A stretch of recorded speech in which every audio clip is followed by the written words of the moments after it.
Assalamualaikum warahmatullahi wabarakatuh. Welcome back to our channel. Hope you all are good at your home and doing great.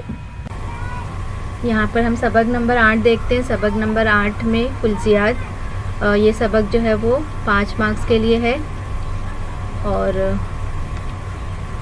With option. इसके बाद सफ़ा number 1 से जो है वो ये दोनों टॉपिक कैंसिल किया गया है, धातु की तबई खुसूसियात और अधातु की तबई खुसूसियात। तो सफ़ा नंबर 1 से जो है वो आपको कुछ नहीं पढ़ना है। इसके बाद यहाँ पर धातु की कीमियाई खुसूसियात इम्पॉर्टेंट है, ये पढ़ लेंगे आप, 2 मार्क्स के लिए आता है। इस सबक में से डायग्राम इम्पॉर्टेंट है, कोई एक तो 100% पूछता ही है, इसलिए सारे डायग्राम की प्रैक्टिस आप इसमें से अच्छे से कर लेंगे। बाकी एक्टिविटीज़ जो दी गई है वो सब करने की ज़रूरत नहीं है, बाद में आपका वक्त बचेगा तो एक बार आप उसको देख लीजिएगा, ठीक है। इसके बाद नेक्स्ट सफ़े से यहाँ पर ये सारी चीज़ें कैंसिल है 20-21 के लिए। इसके बाद नीचे जो दिया हुआ है धातु का तेज़ाब के साथ अमल, ये एक्टिविटीज़ वगैरह नहीं करनी है। इसकी शक्ल जो है वो आप तमाम इसमें से देख लीजिएगा, शक्ल आप उसकी बनाकर प्रैक्टिस कर लीजिएगा, जितनी भी शक्लें इसमें दी गई है। तो इस सफ़े पर भी कुछ भी इतना इम्पोर्टेंट नहीं है। इसके बाद धातु का नाइट्रिक एसिड के साथ, ये भी आपको यहाँ पर करना नहीं है, इतना इम्पोर्टेंट नहीं है ये।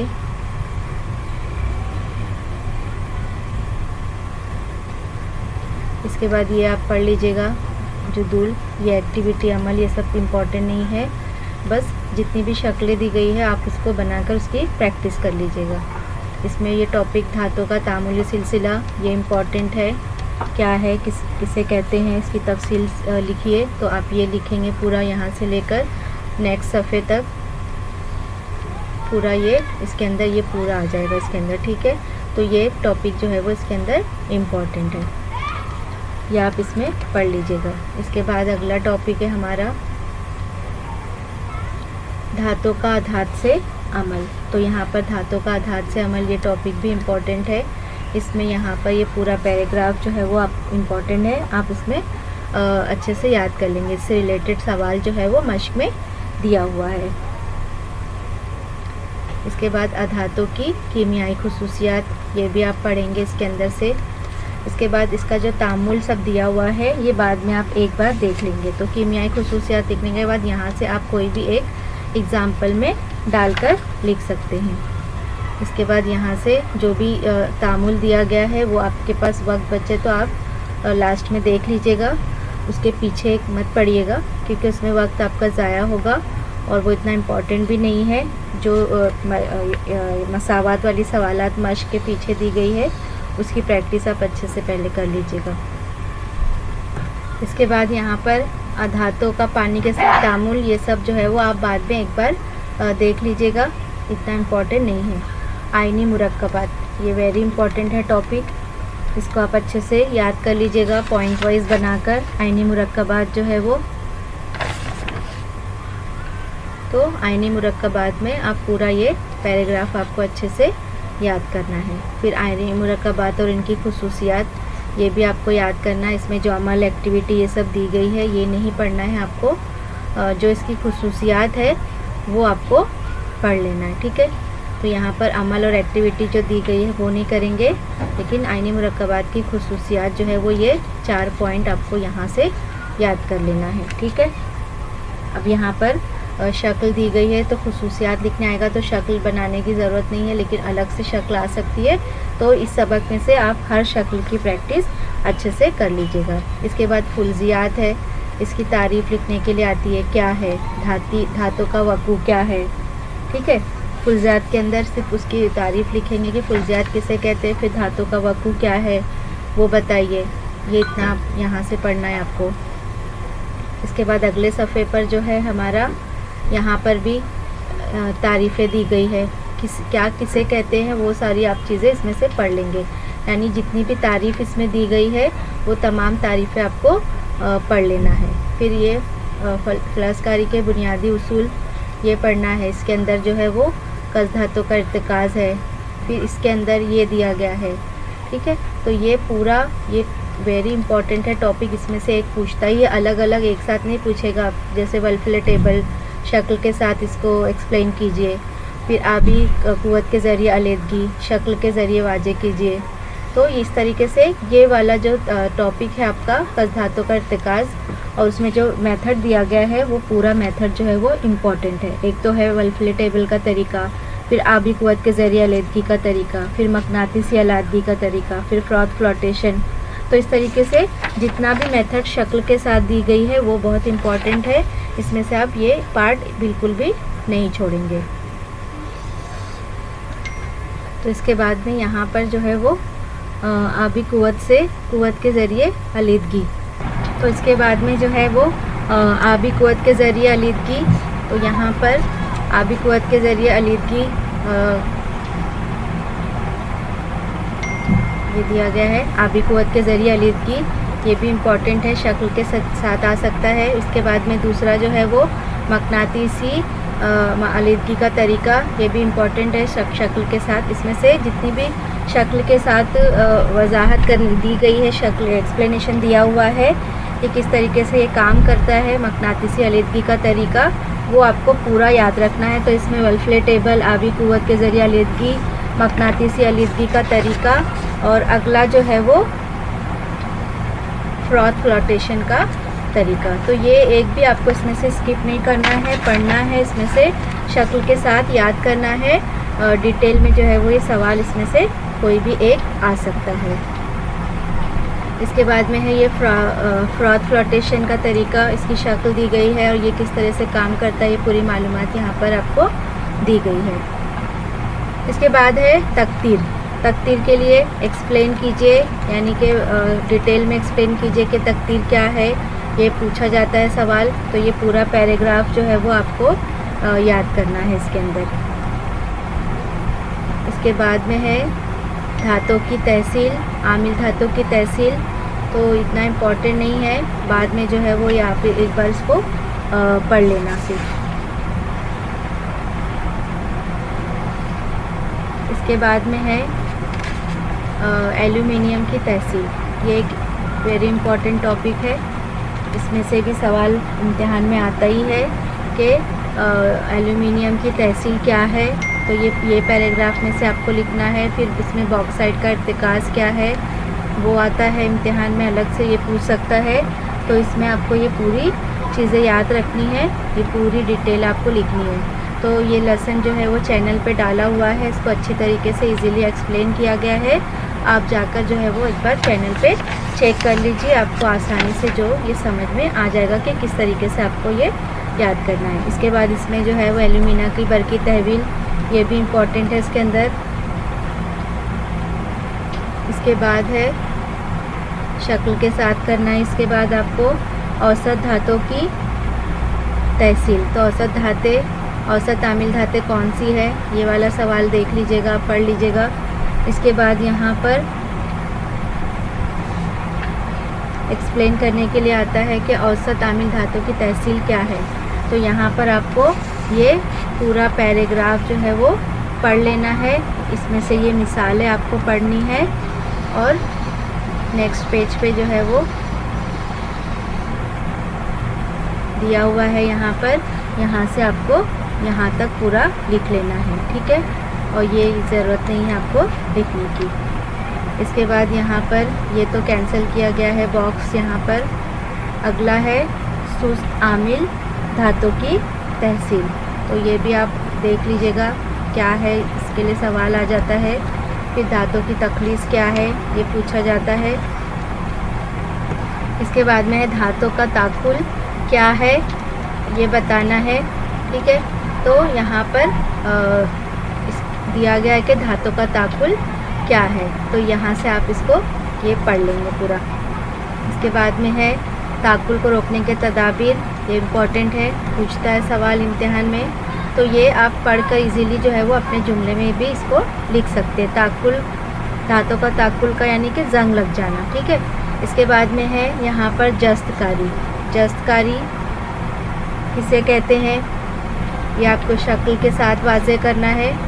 कलई करना क्या है, छोटे छोटे सवाल पूछते हैं। मलमाकारी क्या है, ये छोटे छोटे सवाल जो है वो इसमें आपको पूछे जा सकते हैं।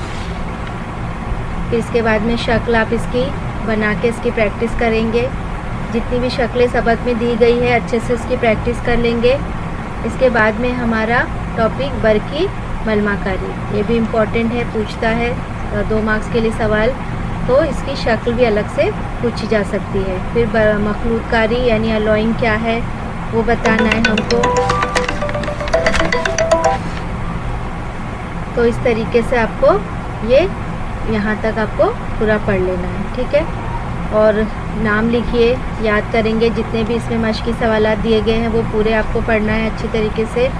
इसमें जितनी भी मिसालें दी गई है यहाँ पर जोड़ियाँ पहचानिए, वजाहत कीजिए। देखो जितने भी टॉपिक बताए गए हैं आपको सब जो है वो जो टॉपिक बताए गए हैं उससे रिलेटेड ही सवालात है। तो इस तरीके से ये तमाम चीज़ें जो है वो आपको पढ़ लेनी है, ठीक है। इसके अलावा जो है वो आप इसमें से ज़्यादा कुछ नहीं पढ़ेंगे, जो टॉपिक्स बताए गए हैं वो आप उतना पढ़ लीजिएगा।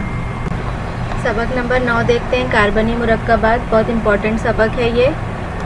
इसमें जो है वो 7 मार्क्स का है ये भी सबक।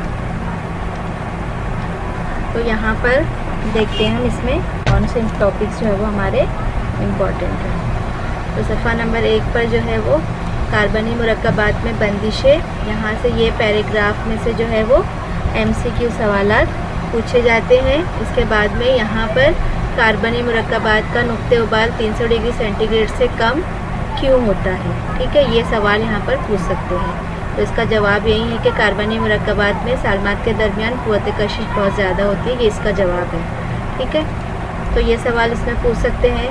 इसके बाद ये जुदूल याद कर लेंगे टेबल। इसमें से आपको पूछा जा सकता है ये नाम पूरा देकर मीथेन, इथेनॉल, क्लोरोफॉर्म और एसिटिक तरशा, और पूछ सकते हैं कि इसमें से नुक्ते पिघलाव जो है वो सबसे ज़्यादा किसका है और नुक्ते उबाल किसका ज़्यादा है, ठीक है। तो इस तरीके से आपको ये टेबल भी याद कर लेना है इस सफ़े पर।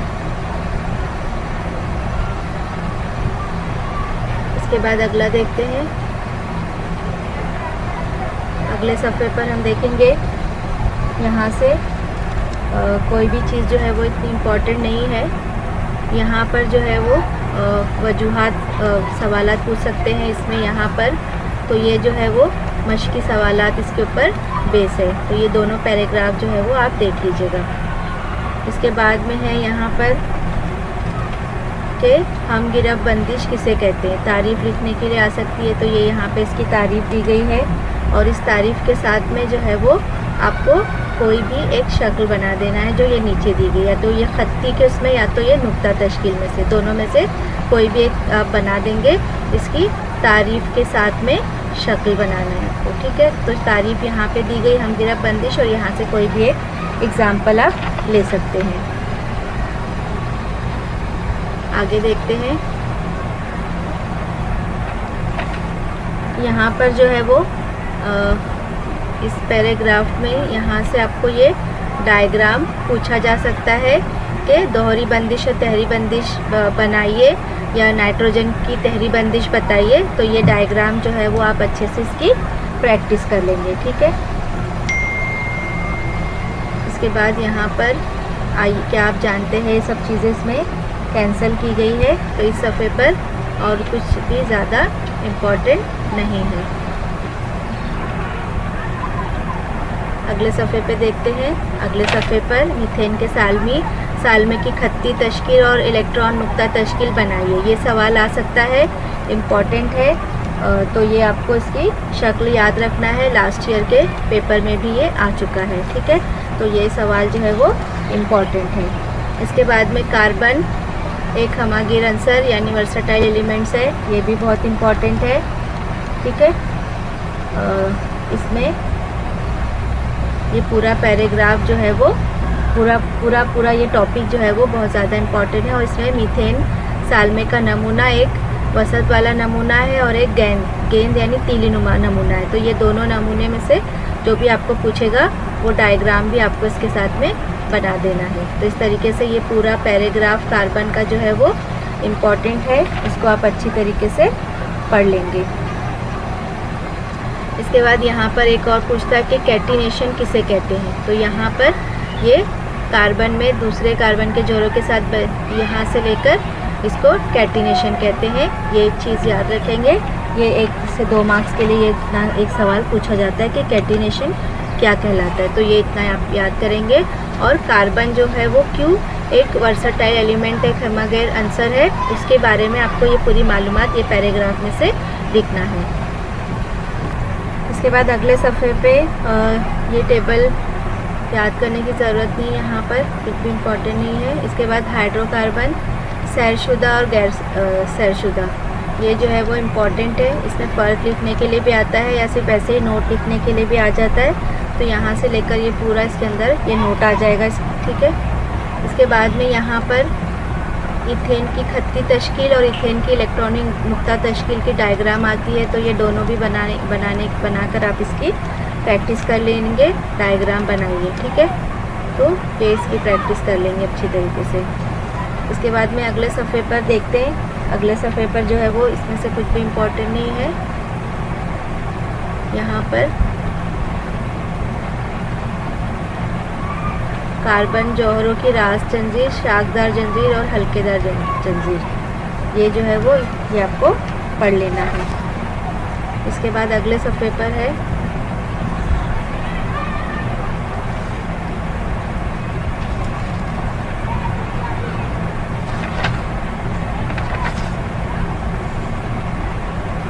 अगले सफ़े पर है ये यहाँ पर कार्बन की जंजीर। ये पूरा जुदुल आपको याद कर रख लेना है कि कितने कार्बन किस में होते हैं तो उसे क्या कहते हैं। 1 कार्बन है तो मीथेन है, 2 कार्बन तो इथेन।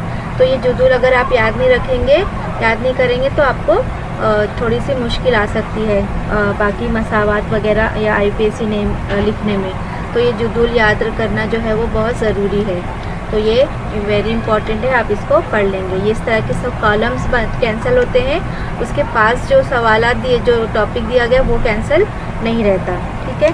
अब इसके बाद में यहाँ नीचे एक सवाल पूछा जाता है कि C4H10 सालमी ज़ाब्ते के लिए 2 साख्ती ज़ाब्ते लिखिए, ठीक है, या बनाइए, सॉरी। तो इसमें बनाने के लिए आएगा तो ये पहला और ये दूसरा, ये दोनों आपको इसमें बनाना है। यानी C4H10 सालवी ज़ाब्ते के 2 साख्ती ज़ाब्ते बनाइए। तो ये साख्त है, इसकी बनावट इस तरीके से आपको बनाना है। तो ये आपको यहाँ पर ये दोनों भी इम्पॉर्टेंट है, इसकी प्रैक्टिस आप कर लीजिएगा। इसके बाद में इसके बारे में लिखने के लिए है कहा जाए तो ये वाला पैराग्राफ यहाँ पर आप याद कर लीजिएगा।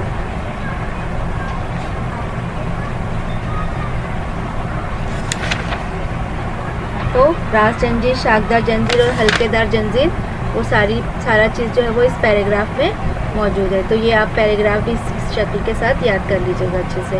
इसके बाद में यहाँ पे ये सवाल पूछा जाता है साइक्लोहेक्सेन के इलेक्ट्रॉन नुक्ता तश्कील बनाइए। तो इसका सवाल यहीं दिया हुआ है, इसकी ये 2 शक्ल आपको अलग अलग बनानी है। इसके बाद आगे देखते हैं। यहाँ पर कॉलम जितने भी जुदुल दिए गए वो याद रखना है आपको।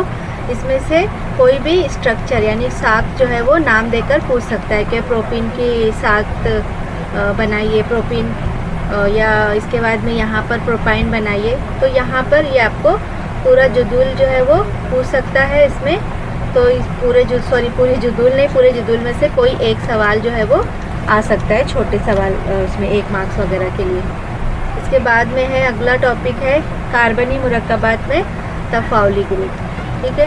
ये भी आप पढ़ लेंगे, इसके बेस के ऊपर जो है वो मश्क में सवाल मौजूद है। इसके बाद में है आगे यहाँ पर ये जो जुदुल है वेरी इंपॉर्टेंट है। अगर आप ये नहीं पढ़ेंगे, नहीं याद करेंगे तो आगे जो है वो आप IUPAC नेम वगैरह जो लिखने के लिए आएगा सवाल वो आप नहीं कर पाएंगे। तो इसलिए आपको ये याद करना बहुत ज़रूरी है समझकर। अगर आपको नहीं समझ में आता है तो आप मेरे चैनल पे देखिए, ये सबक में इस चीज़ को मैंने बहुत अच्छे से एक्सप्लेन किया हुआ है, तो आपको इजीली समझ में आ जाएगा। सबक जो है वो कार्बन, कई बच्चों का ये मैसेज था कि ये सबक बहुत हार्ड है, लेकिन आप इसको देखिए ध्यान से समझिए। तो कोई भी चीज़ जो है वो हार्ड नहीं होती है, आपको समझ में आना चाहिए। आप वो दिमाग में पहले ही बिठा लेते कि ये सबक जो है वो मुश्किल है, ये हमको समझ में नहीं आएगा। तो ये सब चीज़ें पहले दिमाग से हटा दीजिए कि कोई भी चीज़ मुश्किल रहती है। आप अगर एकदम कंसंट्रेट कर फोकस करके उस चीज़ को समझेंगे तो आप आसानी से समझ सकते हैं। और एक बार आप ये जुदुल आपने ये समझ लिया ये पूरा जुदुल, तो आपको आयुर्वेद नेम लिखने में कोई भी मुश्किल नहीं आएगी। और अगर आगे आप साइंस लेते हैं तो उसके लिए आप ये केमिस्ट्री सब्जेक्ट के लिए कार्बनी मुरक्कबात का सबक जो है वो बहुत इंपॉर्टेंट है। 10th में आप ये चीज़ समझ लेंगे तो आपको आगे 11th और 12th में भी बहुत आसानी हो जाएगी। इसके बाद हम तरकीब सिलसिला एक्सप्लेन करने के लिए आता है। हम तरकीब सिलसिला बयान कीजिए, नोट वगैरह इसके ऊपर आ सकती है, ठीक है। तो इसमें से हम ये यहाँ से ये पूरा पैराग्राफ इसका जवाब होता है, जवाब होगा। इसके बाद अगला देखते हैं। अगले में भी हमको यहाँ पर ये सब खाली याद रखना है क्या है, साख्ती ज़ाब्ता और ये सालमी ज़ाब्ता। इसमें जौहरे की तादाद ये सब इतना नहीं है, लेकिन ये दोनों कॉलम आपको इसमें याद रखना है। यहाँ पर भी सालमी ज़ाब्ता और साख्ती ज़ाब्ता, आपको नाम सालमी ज़ाब्ता और साख्ती ज़ाब्ता इसमें याद रखना है कि क्या है, यानी जो भी नाम है उसका सालमी ज़ाब्ता क्या है और उसको साख्ती ज़ाब्ता किस तरह से हम उसका लिखते हैं। तो ये तमाम चीज़ें जो है वो आपको इसमें याद करनी पड़ेगी। इसके बाद यहाँ पर इस सफ़े पर जो है कुछ भी इम्पोर्टेंट नहीं है। नीचे जो है वो कार्बनी मुरक्कबात का तरीक़े तस्मिया, यानी नाम रखने का तरीका जो है ये याद नहीं कुछ भी करना है आपको, ये समझना है आपको, ठीक है। इसमें जो चीज़ समझनी है आपको और उसको किस तरीके से लिखना है वो देखना है आपको, क्योंकि ये सिर्फ इसमें समझने वाली चीज़ है, आपको याद करने वाला कुछ भी इसमें नहीं है इतना इम्पोर्टेंट। तो ये चीज़ आपको समझ लेनी है कैसे लिखना है, और इसमें कुछ तारीफ़ें दी गई होगी तो वो पढ़ लेना है। बाकी का ये आपको अच्छे से समझ के लेना है इसमें। तो यहाँ पर नाम रखने का आयुर्वेद एक तरीका, यहाँ पर भी आपको समझना है कि किस तरीके से हम आयुर्वेद नाम जो है वो लिखते हैं, ठीक है। तो इसके ऊपर जो है वो देखते हैं मश्क में सवाल है कि नहीं।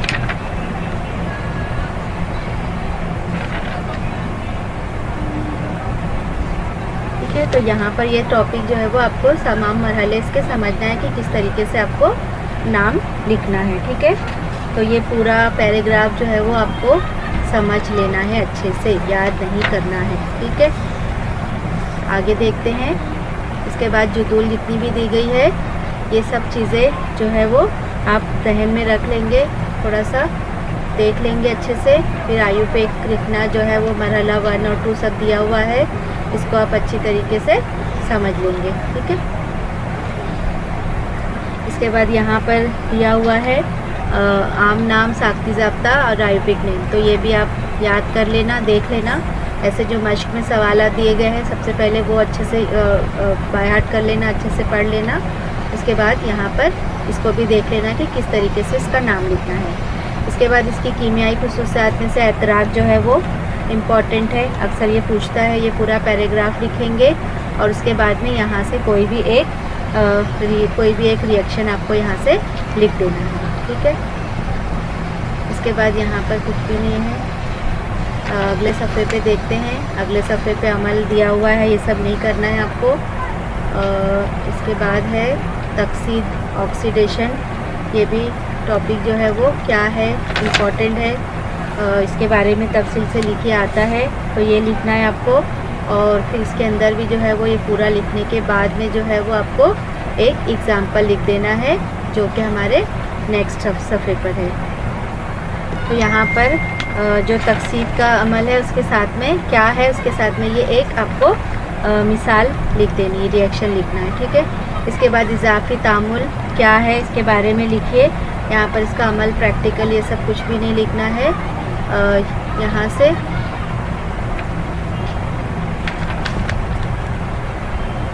पीछे यहाँ पर दिया हुआ है नेक्स्ट सफ़े पे, इस सफ़े पे से कुछ नहीं करना है आपको। अगले सफ़े पे ये दिया हुआ है, यहाँ पर ये बनाना है। और जो है इजाफी तामुल किसे कहते हैं उसके बारे में मालूमात लिखनी है। इसके बाद इस पे है अमले बदल, अमले बदल क्या है वो लिखना है। और यहाँ पर भी एक आपको एग्ज़ाम्पल लिख देना है, ठीक है। इसके बाद यहाँ पर इस सफ़े पर ये सब कुछ नहीं करना है। अगले सफ़े पे हमारे पास है अहम कार्बनी मुरक्कबात, इथेनॉल और इथेनॉइक एसिड। तो ये टॉपिक जो है वो ये भी इम्पॉर्टेंट है। यहाँ पे आपको ये पूरा पैराग्राफ लिखना है इथेनॉल के बारे में। इसके बाद इथेनॉल की कीमियाई खौस यहाँ पर है, ये देख लेना है एक बार। तो इसका तामुल आता है, इसकी खौस जो है वो हम लिख लेंगे।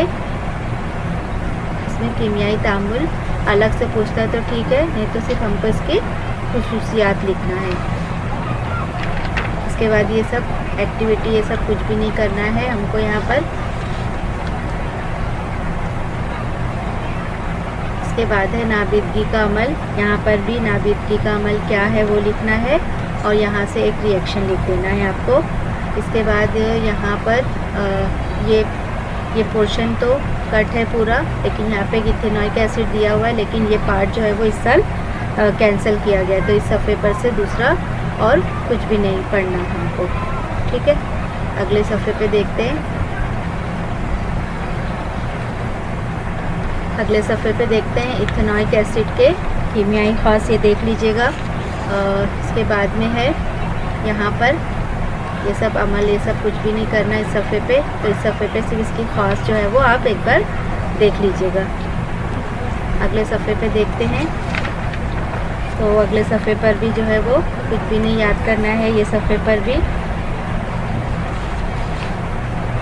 इसके बाद नेक्स्ट पेज पर यहाँ पर कला सालमा और पॉलीमर्स, ये इम्पॉर्टेंट है, ये देखना। इसमें डिफ़ाइन यानी तारीफ़ लिखने के लिए आता है कि कला सालमा क्या है, कुदरती कला सालमा क्या है, इंसान का बनाया हुआ कला सालमा क्या है, पॉलीमर्स क्या है।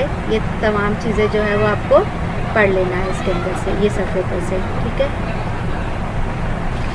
इसके बाद अगले सफ़े पर देखते हैं। अगले सफ़े पर ये पॉलीमर का नाम दिया हुआ है, उसकी साख्ती ज़ाब्ते दिए हुए हैं यहाँ पर भी, और उसका इस्तेमाल दिया हुआ है। तो ये पूरा जुदूल भी जो है वो आप अच्छे तरीके से पढ़ लेंगे।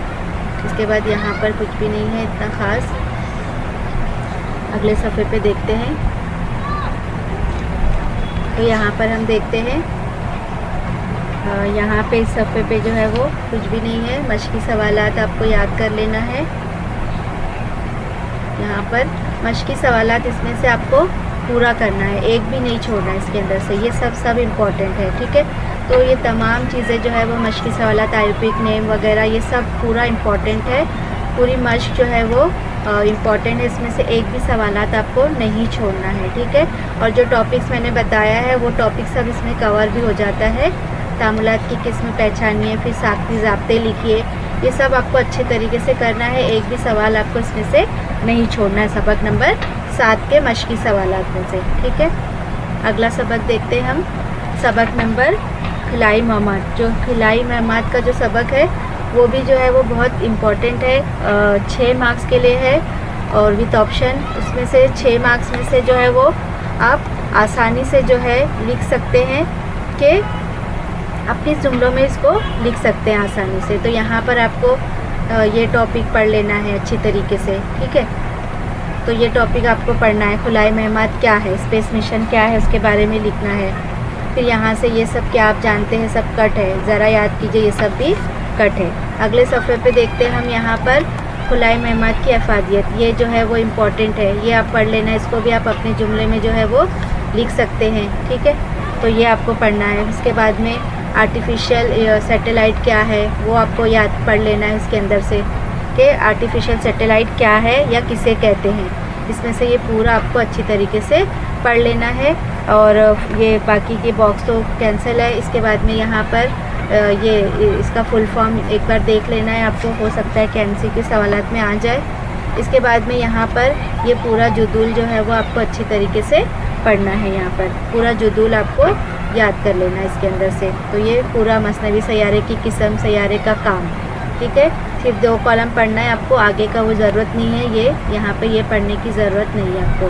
तो यहाँ पर आप क्या करेंगे, ये दोनों कॉलम आपको पढ़ लेना है पूरा, यहाँ से लेकर ये पूरा कॉलम आपको याद करना है, ठीक है। तो इस तरीके से ये पूरा कॉलम आपको पढ़ लेना है। इसके बाद ये एक इम्पॉर्टेंट है, मसनवी सैयारों के गर्दिशी मदार, ये पढ़ना है आपको। इसके बाद में ये पूरा उसकी डायग्राम के साथ में आपको ये पूरा लिखना है। तो ये डायग्राम है आपका इसके यहाँ पर, तो ये डायग्राम लिखना है यहाँ पर ये पूरा, और इसकी तफसील जो है वो आपको लिख लेना है।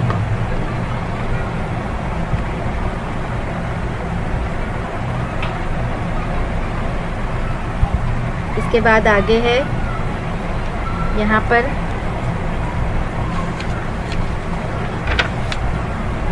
ये पूरा यहाँ पर ये पूरा इसमें आ जाएगी, इसकी कीमत यहाँ तक के आ जाएगा पूरा, ठीक है। फिर इसके बाद में यहाँ पर बुलंद अर्जी मदार पढ़ लेना है आपको, तो इसमें आपको ये बुलंद अर्जी मदार पढ़ना है। फिर इसके बाद दरमियानी अर्जी मदार पढ़ना है, निचला अर्जी मदार भी इसमें पढ़ लेना है आपको। और इसके बाद यहाँ पर ये शक्ल बना लेंगे सैयारचों के मुख्तलिफ मदार की। इसके बाद ये हल करदा मिसालें आपको 1 और 2 नहीं करना है। अगले सफ़े पे सयाह बरदार गाड़ी सैटेलाइट लॉन्च व्हीकल से इम्पॉर्टेंट है बहुत ही ज़्यादा, तो ये पैराग्राफ जो है वो आप अच्छी तरीके से पूरा इसमें आप पढ़ लेंगे। ये पूरा इम्पॉर्टेंट है इसकी शक्ल के साथ में, तो ये पूरा टॉपिक जो है वो बहुत ज़्यादा इम्पॉर्टेंट है यहाँ पर, तो ये पूरा पैराग्राफ आपको अच्छी तरीके से पढ़ लेना है। फिर इस सफ़े पर जो है वो ज़मीन से दूर खिलाई महमत, ये नहीं पढ़ना है, इतना इम्पॉर्टेंट नहीं है। अगले सफ़े पर चांद की महमत पढ़ना है, मरीख की महमत, मार्स मिशन, ये तो इस साल साइंसदानों के बारे में जो है वो ये कैंसिल किया गया है पूरा हम इस साल के लिए, फिर भी आप एक बार देख लेना। इसके बाद दीगर सैयारों की महमत, ये टॉपिक पढ़ लेना है, इतना इम्पॉर्टेंट नहीं है, सिर्फ रीड कर लेना है। फिर भारत और खला की टेक्नोलॉजी क्या है वो पढ़ना है, ये भी एक इम्पॉर्टेंट टॉपिक है, ये भी आप अच्छी तरीके से आप इसमें पढ़ लेंगे कि ये क्या है, ठीक है। बाद में ये जुदूल जितने भी दिए गए वो कैंसिल है, साइंसदानों की मालूमात कैंसिल है।